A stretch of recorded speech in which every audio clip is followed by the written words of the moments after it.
In 2023, I went on a tour to Israel. It was a tour of excavated places, a lot of places that were excavated. We saw a city there that was called Sepphoris. How many of you ever heard of the word Sepphoris? Not very many. Okay, most people don't because it's not in the Bible. The Bible doesn't mention it, although we think that Jesus mentioned it, but not by name. Here's what Jesus said. You remember this statement? A city set on a hill cannot be hid. You remember that statement? What was he talking about? Most people think he was talking about a city called Sepphoris. Now, Sepphoris was a large town. Nazareth was 3 miles away, a little teeny small village of probably 150 to 200 people. Sepphoris was 6,000 people, okay? You wouldn't say you came to Southern California to see, this little small town compared to Los Angeles or something. You come to see. So people went there to see Sepphoris. Sepphoris was the big city. But there were other cities. So we toured the whole Israel of different places. And one of the places we came was a little town on the western edge of the Sea of Galilee. Lake Gennesaret, it's called. It's really a lake. It's not a sea. It's really a lake. But it's a nice lake, good-sized lake, a decent lake. Not like the Lake Erie or any are big Great Lakes, but it's a nice lake. Anyhow, we toured this town. Now, this town was a fishing town. It was all now excavated. You could walk through it. There are the rocks, and they had boards, and you see the little places where they had the houses and stuff, all made with stone. Everything is stone. When Jesus is called in the King James and some of the other translations, he's called the carpenter. Well, he wasn't a carpenter like you think he was a carpenter. He was a skilled worker, but he worked with stone. And if you went to Israel, you'll see all these homes are excavated. They're all of stones. I went to Capernaum. There were stone houses, stone. And some people think that they know which one was Peter's house, one that Jesus often visited. All right, so here is on this western edge of the Sea of Galilee is a little town. I walked through it. The name of this town in Arabic meant tower, a tower, because this town was known for drying fish, and they would put it up on the tower, and they would make it out of it fish jerky. You've seen beef jerky, where you dry the meat is all sun-dried, and there's no water so it doesn't spoil, and it stays tough like that. They made fish jerky. It was tower. Now, that's the name. That's what the name meant in Arabic. In English, and you'll see it, some of your maps in your Bible will show it on the western side of the Sea of Galilee. It's called, the noun is Magdala. Magdala. Magdala, yeah. Magdala. Now, as I was walking through that little town, I recognized there was a woman who came from that town.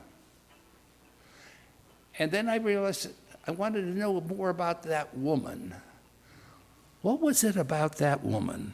And I was a person that has been so degraded over the years. I myself thought of her very poorly in some ways, that her background was very immoral.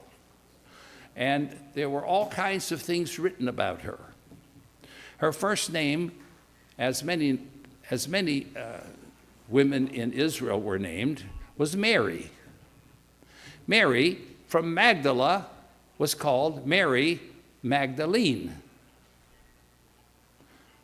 Why was she called Magdalene? Well, that's the way she came from the town of Magdala.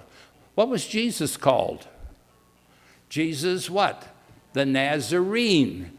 Where was he from? Nazareth, right? So he was Nazarene, she was Magdalene. That was not her last name. A lot of people thought Mary Magdalene, that was her last name. No, that wasn't her last name. That's where she was from, the little town of Magdala. She is mentioned in the Bible in all 4 of the Gospels, all 4. And prior to the resurrection and crucifixion of Jesus, she was only mentioned once in the book of Luke. We'll talk about that in just a little bit. So this woman, coming from the town of Magdala, was a disciple, became a disciple because Jesus started his ministry in Galilee. Jesus came into Galilee. Remember Mark chapter 1, verse 14? Preaching the gospel of the kingdom of God, right? That's what it says. So he preached the gospel. She heard the gospel. And she became a devoted follower, so much so that she, along with a number of other women, helped support Jesus' ministry. Because Jesus quit his job as a tekton, that's the Greek word that's translated carpenter. Tekton meant a skilled worker, somebody who was skilled at what he did. And he quit his job. Peter quit his job. He said, come with me. So they left their boat, and they left their nets. And remember, they followed Jesus. And Peter even said, we've left everything. What do we get there for? What's going to happen to us? And she and several women. Now, her name was Mary because 1 out of every 4 women in Israel or in Judah were named Mary. And therefore, it becomes confusing. Mary, is this Mary? Which Mary is this? Is Mary the wife of so-and-so? Mary here, Mary there. So they were, why were so many women named Mary? Because of Moses' sister, whose name was Miriam. And the closest thing was Mary. I had a Muslim woman as a client, and her name was Maryam. And it was spelled M-A-R-Y-A-M, Maryam, like Miriam. That's as close as they could get to Miriam, Moses' sister. Okay? So Jesus was the Nazarene. You see it here when, even on his tomb, even on his cross, what did it say? I'm going to read from John chapter 19, verse 19. Pilate also wrote an inscription and put it on the cross. It was written as this: Jesus the Nazarene, the King of the Jews.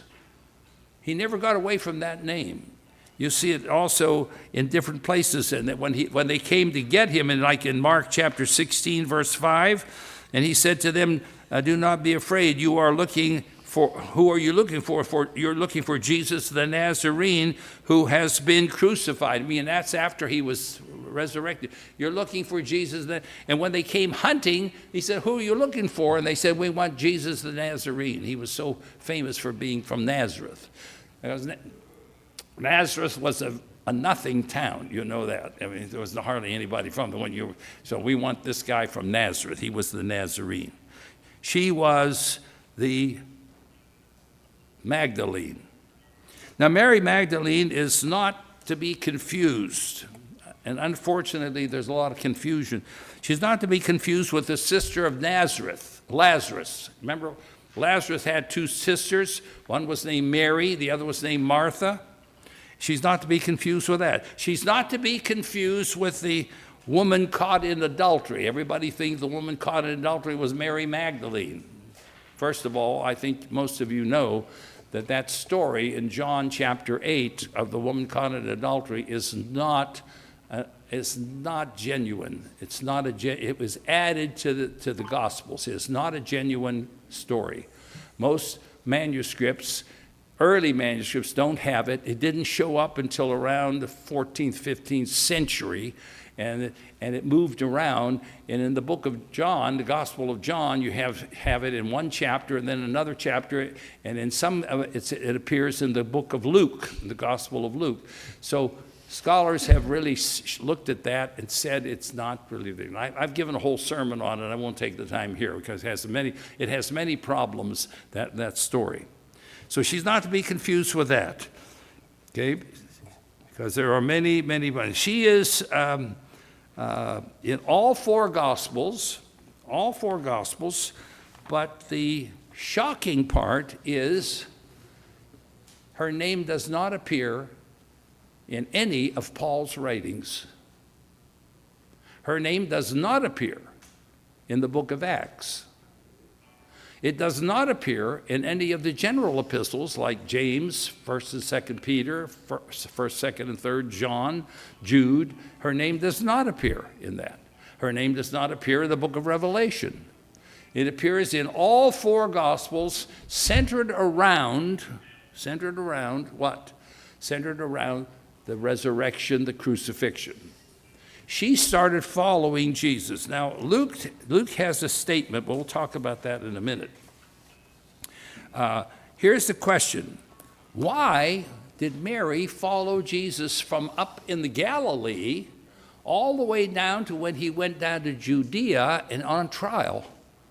Followed him through that trial after he was crucified, was one of the women watching him crucified, and then afterward followed where he was buried and watched where he was buried. And was there on the first day of the week to see whether he was still in the tomb.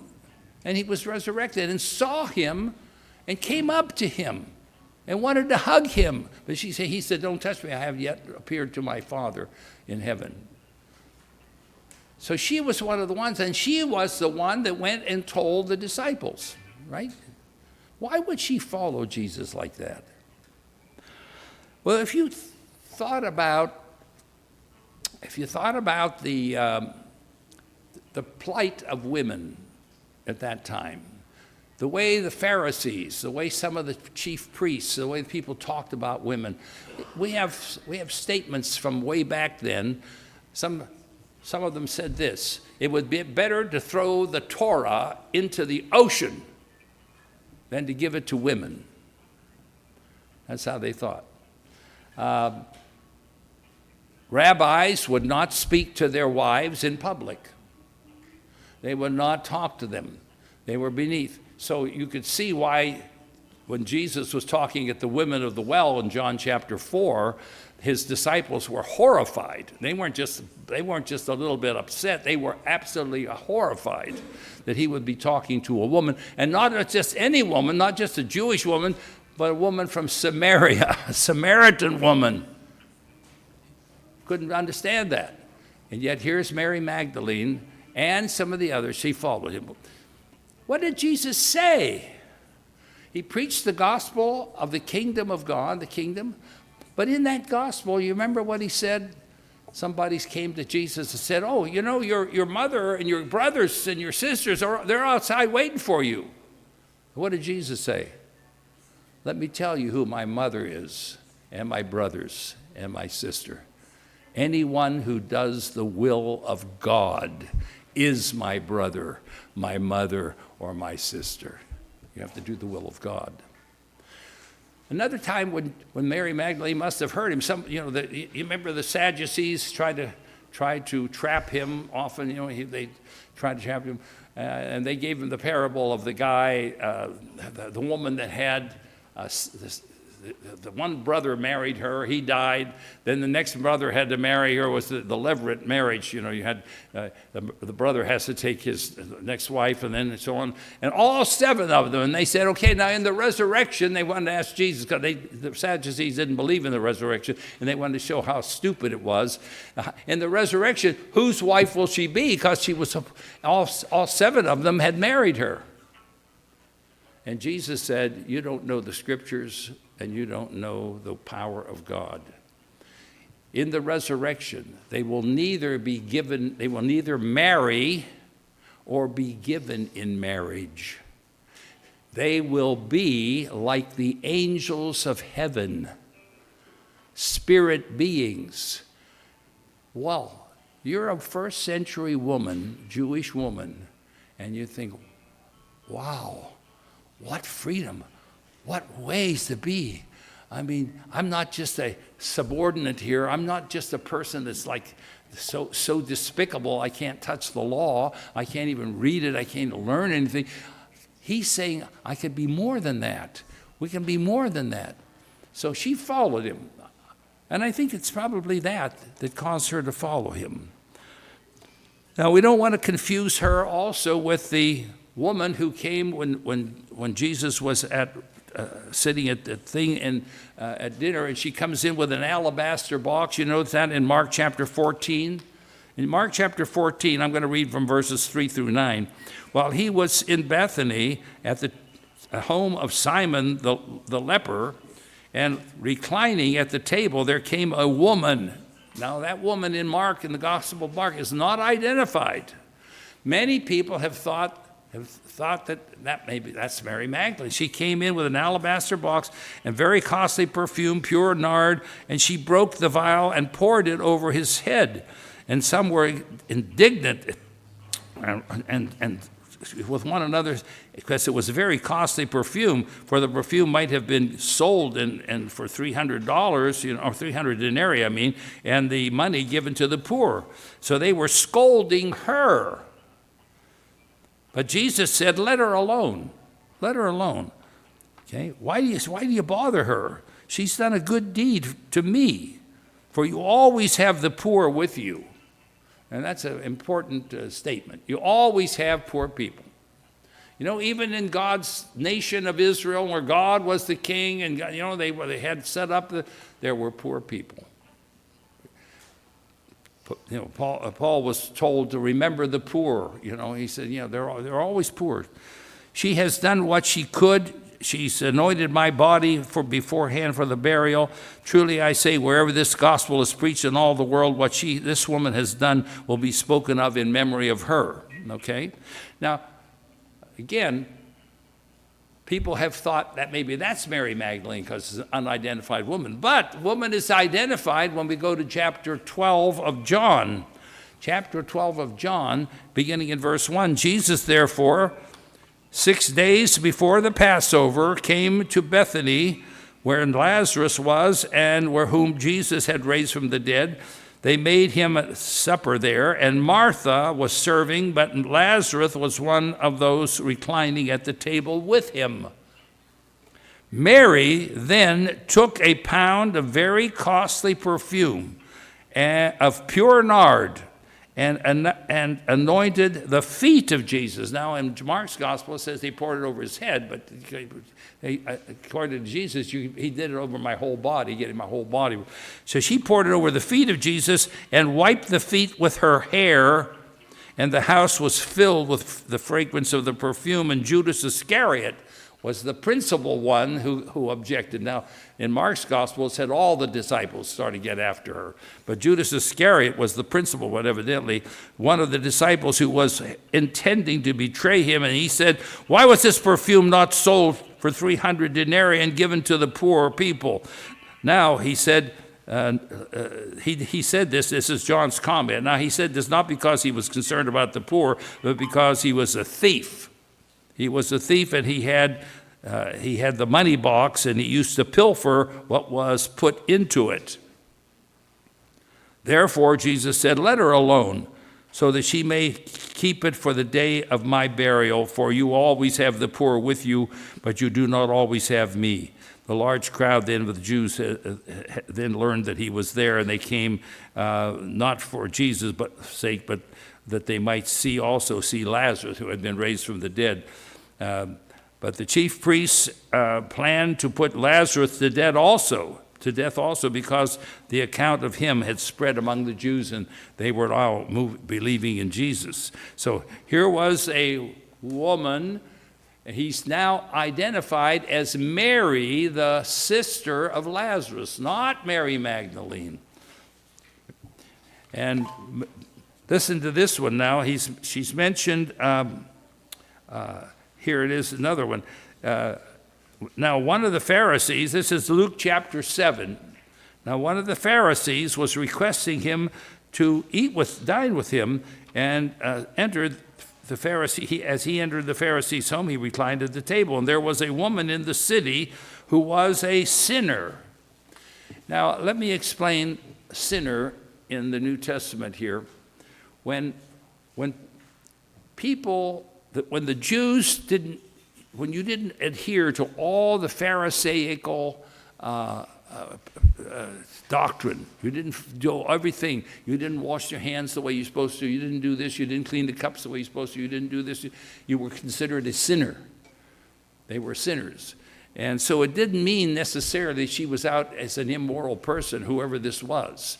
And we don't know. It just says a woman, right? A woman in the city who was a sinner, and when she learned that he was reclining at the table, and the Pharisee said, she brought an alabaster thing of perfume. Now, this is Luke's story of the same thing, right? And standing behind him at his feet, weeping, she began to wet his feet with her tears and wash them with her hair, and kissing his feet and anointing them with the perfume. Now, when the Pharisee who had invited him saw this, he said, well, if this man was a prophet, he would know what kind of woman this was. And Jesus answered, Simon, I have something to say to you. This is in verse 40. Luke 7, verse 40. And he replied, say it, teacher. Jesus said, a moneylender had two debtors. One owed him 5 denarii, and the other owed him 50 denarii.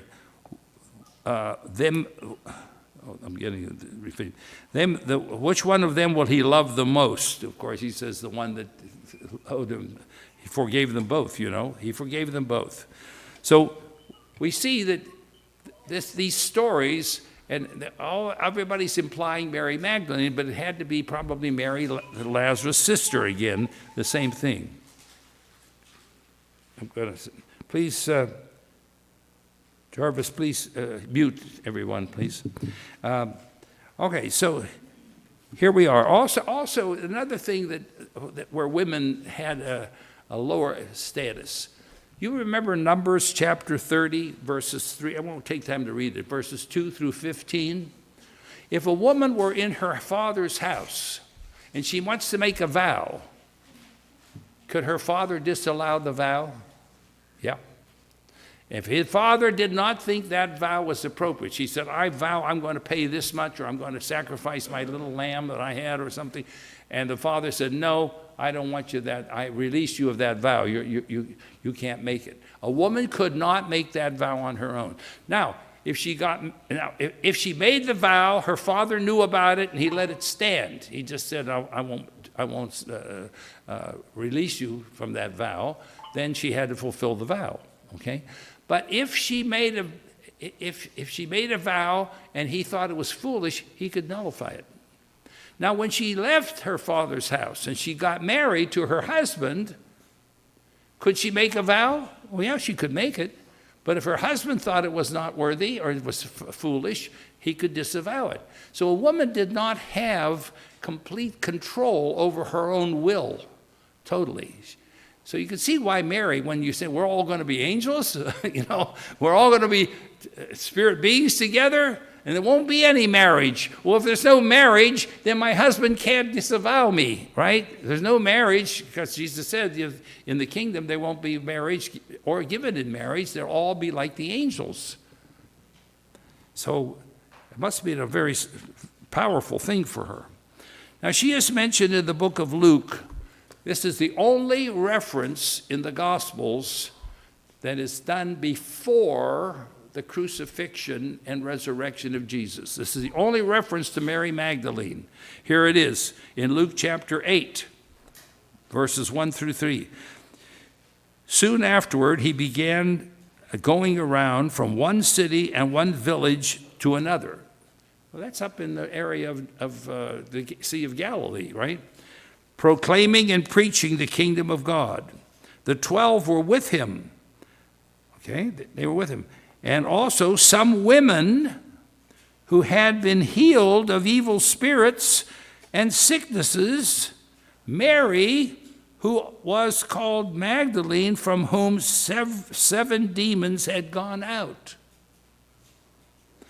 And Joanna, the wife of Chuza, Herod's steward, and Susanna, and many others who were contributing to Jesus had his disciples support out of their private means, out of their personal monies that they had, they contributed to Jesus and his disciples. Mary was one of them. Now, I want to clarify something.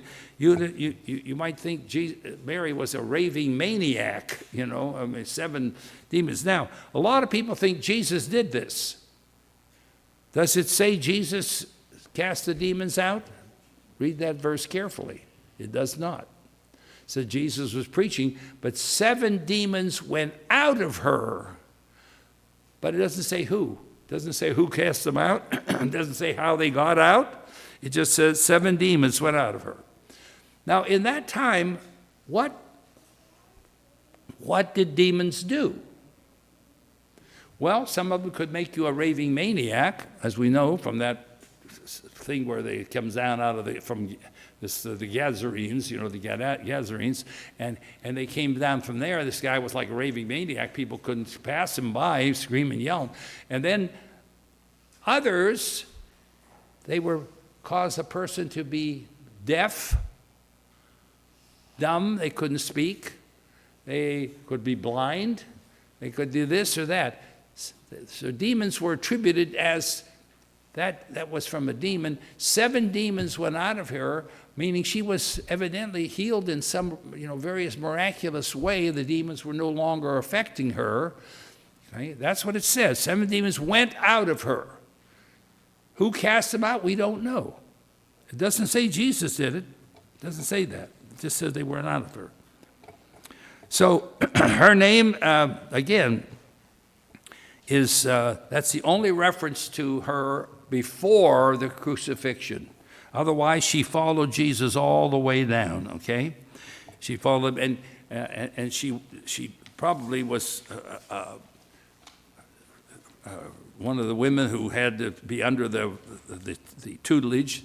And by the time she was there, obviously it doesn't mention her husband at all or whether she was married. Now, after the Gospels were written, 500 years after the Gospels were written, 500 years, people started circulating stories like this, that Mary was trying to take over the church and Peter hated her, she hated him, and there are some spurious manuscripts and so-called Gospels, as the Gospel of Peter, that was talking about Mary and Peter rivaling each other for control of the church. You see? And in the book of John, John's Gospel, I don't know if you read John's Gospel very carefully, you'll see in chapter 1, he really does not elevate John the Baptist. There's virtually no mention of Mary or any of the women very much in John's Gospel. Everybody is kind of lowered in status except for Jesus. Except for Jesus. Jesus is raised in status in John's Gospel. And the comments about everybody, especially about John the Baptist, what does the quote from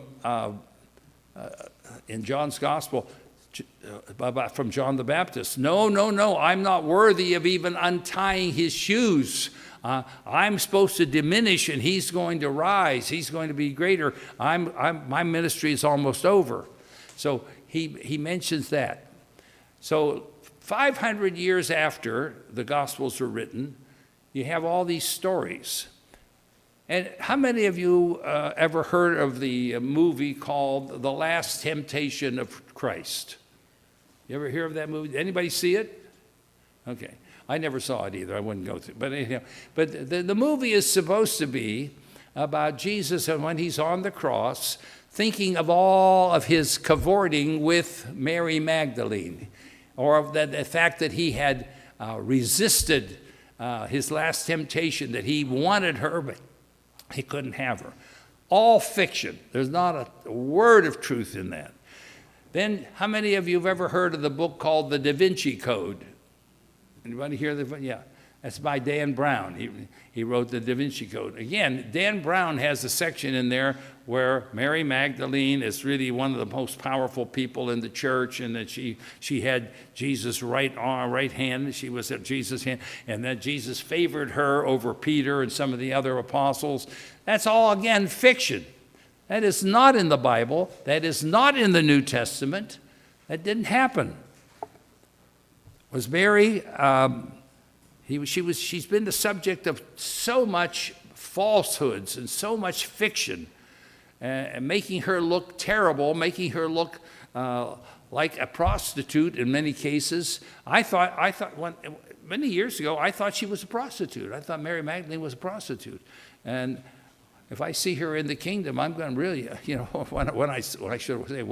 hope she's going to be there, but I hope I'm going to be there. So when I see her in the kingdom, I'm going to apologize to her. I thought these things of you. I didn't know, She was just a first century, truly a believer in Christ, Jewish woman who tried to help Jesus with everything she could, with her sustenance, followed him devotedly, listened to him preach, wanted to be his disciple, and she became his disciple.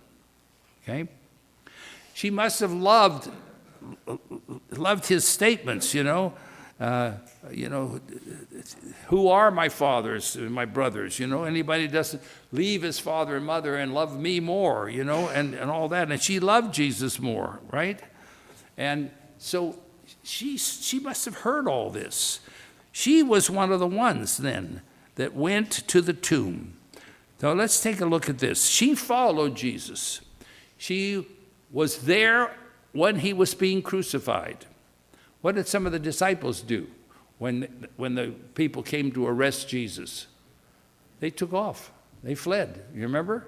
Peter pulled out a sword for 1 minute, and then next thing you know, he's denying Christ 3 times. And so, all this, they either want to hack somebody or they gave up. So let's take a look at Mark chapter 15, beginning in verse 34. At the 9th hour, Jesus cried out with a loud voice, Eloi, Eloi, lama sabachthani. That's all in Arabic. When I read that, my mother knew it right away because my mother speaks Arabic a little bit. She said, oh, yeah, I know what that means, which is translated, my God, why have you forsaken me? It's a quote from one of the Psalms. When some of the bystanders heard it, they began to say, oh, he's calling for Elijah, because what's Elijah's name?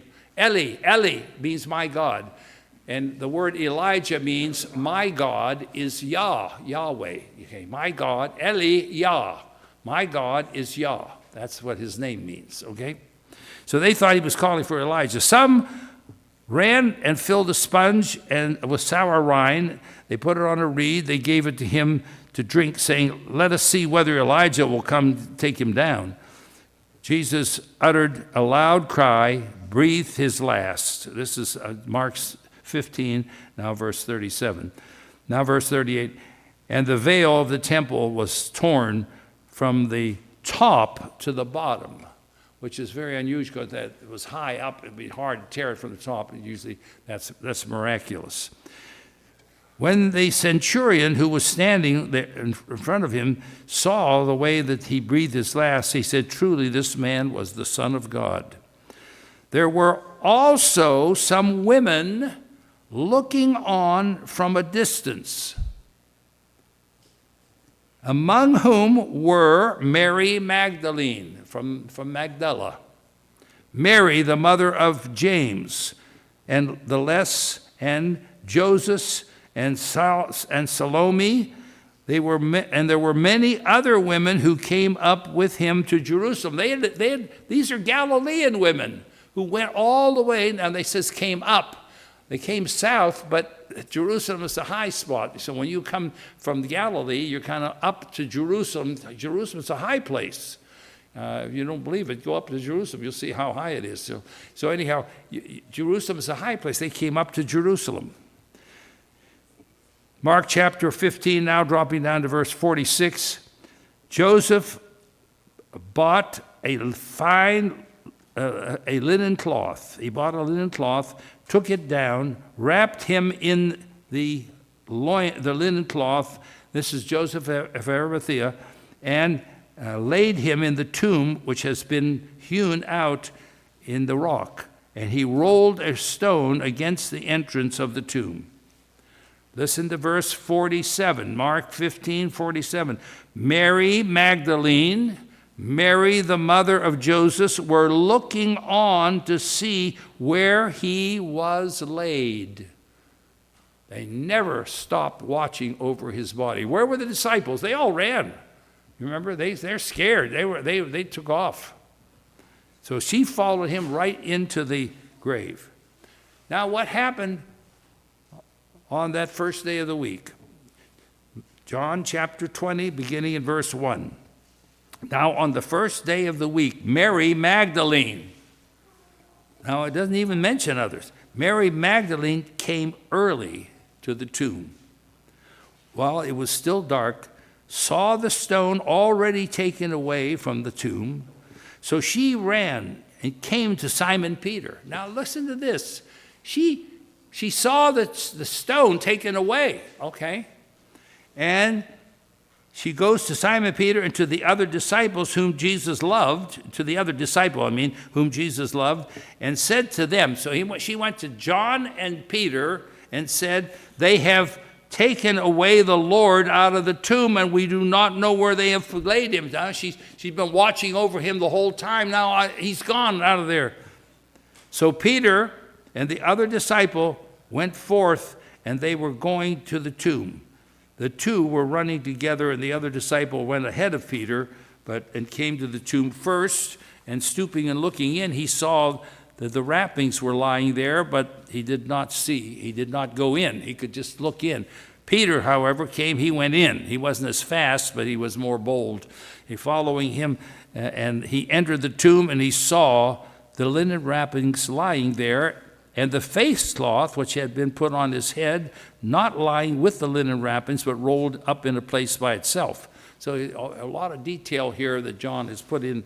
So the other disciple who had first come to the tomb then also entered, and he saw and believed.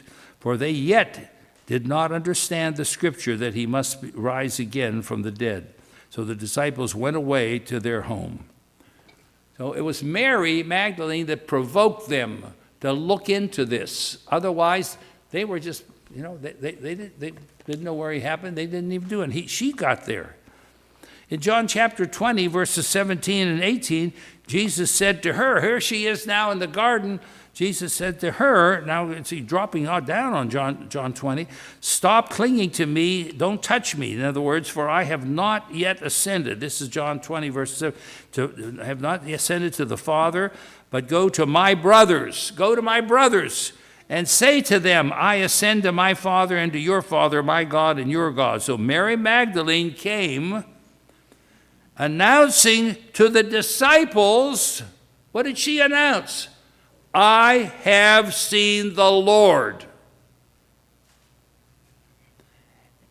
And that he had said these things to her. Mary Magdalene, one of the very first people ever to see Jesus alive. Now remember, so far when we saw the rest of it prior to this in John 1, chapter 1, verses 1 through 10, they only saw the empty tomb. They did not see Jesus. Later on that morning, Mary saw him. Now she goes back and tells them. So Mary Magdalene, in one sense, what did it take to be? We don't have any apostles today, So if somebody tells me they're an apostle of Jesus Christ, I don't know. No. Or please don't. What all you say, don't say you're an apostle of God. Because the only apostle of God there is Jesus himself. He was the only one sent by God, okay? So don't come and tell me somebody's an apostle of God. That's insulting. It's almost blasphemous. So you're an apostle of Jesus Christ, but there are no apostles today. The apostles had to be someone who saw the risen Lord. What did Paul say in the chapter 15 of the book of 1 Corinthians? He said, He appeared to Cephas first, and then to all the disciples, and last of all, he appeared to me as one born out of time. So Paul saw Jesus. Have I not seen the Lord, Paul says? Well, guess who was the first one to see the Lord? And she's not even mentioned in Paul's chapter 15 of 1 Corinthians. Not mentioned. And this is a kind of a mystery. Why? Why was a woman who saw Jesus Christ, who went to the disciples and told them that she saw him, not mentioned? Well, there are many theories on this. I mean, this is one of the things people who read the Bible thoroughly and very carefully say, well, why wouldn't she be in there? Maybe because women's testimony was not sufficient.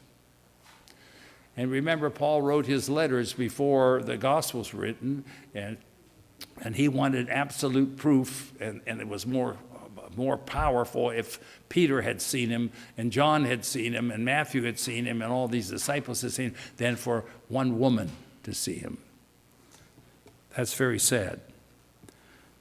Mary Magdalene was probably the most important person in the founding of Christianity.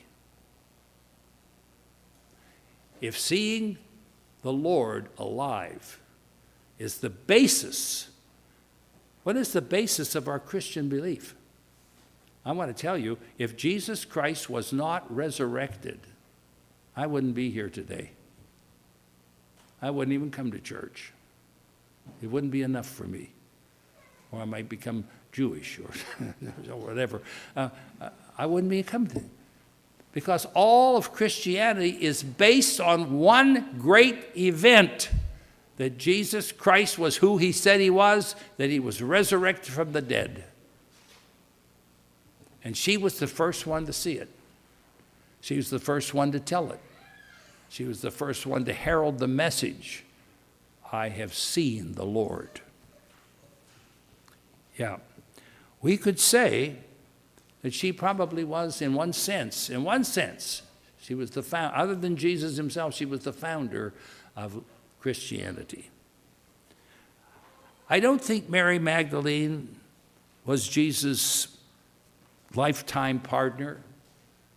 I don't think she was his wife or lover, or that she bore any of his children. I don't believe that at all. She was probably not a person who's changed because she was a prostitute and became converted and she stopped being immoral. I don't believe that.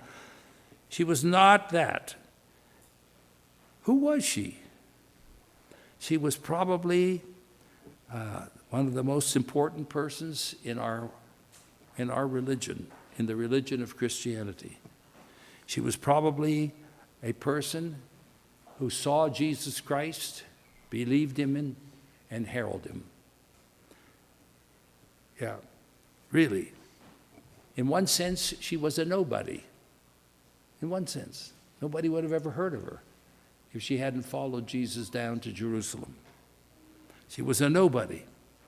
Just a woman from Magdala who believed Jesus Christ, became a faithful disciple, and even helped support his ministry. Mary Magdalene, a supporter of Jesus the Nazarene, the Messiah, the Son of God.